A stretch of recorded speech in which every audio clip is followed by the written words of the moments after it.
রমজানের জন্য কিছু সমোচা আর স্প্রিং রোল বানিয়ে রাখলাম। তো কিভাবে বানালাম সেটাই আপনাদের সাথে শেয়ার করছি। প্রথমে আমি বুকের মাংস, মুরগির বুকের মাংসগুলোকে ছোট ছোট করে কেটে তারপর আমি এটাতে লবণ, আদা, রসুন, গরম মশলার গুঁড়ো, তারপর হচ্ছে গিয়ে গোলমরিচের গুঁড়ো আর সয়া সস, তারপর ম্যাগি সস সবকিছু দিয়ে আমি এটাকে মাখিয়ে রেখেছিলাম। মাখিয়ে রেখে প্রায় আধা ঘন্টার মতো মানে আমি এটাকে রেস্টে রেখেছি। রাখার পর আমি তেলের মধ্যে এটাকে ছেড়ে দিলাম। দিয়েছিলাম এখানে কিছু কাঁচামরিচ আর পেঁয়াজটা আপনারা দিতে পারেন, আমি দেইনি পেঁয়াজ। আর দিয়েছিলাম বাঁধাকপি আর গাজর। গাজর আর বাঁধাকপিটাকে ভালো করে ধুয়ে তারপর ঝরিয়ে নিতে হবে, নতুবা পানি বের হবে, যেহেতু এটা থেকেও প্রচুর পানি বের হয়। তাই আমি একটু ঝরিয়ে নিয়ে তারপর রান্না করে নিচ্ছি। রান্না হয়ে গেলে তারপর আমি এখানে একটু ম্যাগি মশলাও দিয়েছিলাম, অবশ্য ম্যাজিক মশলা যেটা সেটা দিয়েছিলাম, আর দিয়েছিলাম একটু লবণ স্বাদ অনুযায়ী, আর সবজির জন্য যতটুকু লাগে আর কি। তারপর দিয়ে আমার সবজিটা রান্না কমপ্লিট করলাম। আর সবজিতে অবশ্যই চেষ্টা করবেন পানিটা একদম শুকিয়ে ফেলার জন্য, আর পানি থাকলে কিন্তু এই স্প্রিং রোল আর সমোচাটা খেতে ভালো লাগবে না। আর আপনারা চাইলে কিন্তু শুধু চিকেনটা দিয়েও কিন্তু স্প্রিং রোল আর সমোচা বানাতে পারেন, বা যে কোনো রোলও বানাতে পারেন সুন্দর করে।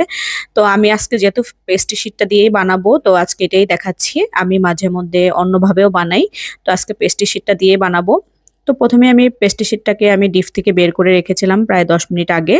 বের করে রেখে তারপর আমি শিটগুলো খুলে নিব, নয়তোবা শিটগুলো ভেঙে যাবে। সবসময় চেষ্টা করবেন শিটটা নামিয়ে 10 মিনিটের জন্য রেস্টে রেখে তারপর খুলতে। তো খুলে আমি এখন এটাকে 4 ভাগ করে নিব। আপনারা চাইলে বড় বড়ও বানাতে পারেন, আমি একটু ছোট করে বানাবো। আর ছোট করে বানালে আমার বাচ্চারা খুব পছন্দ করে ছোট ছোট স্প্রিং রোল। ওদের আমি স্কুলের টিফিনেও এই রোলটা দিয়ে থাকি, আর সমোসাটাও ওরা খেতে খুব পছন্দ করে।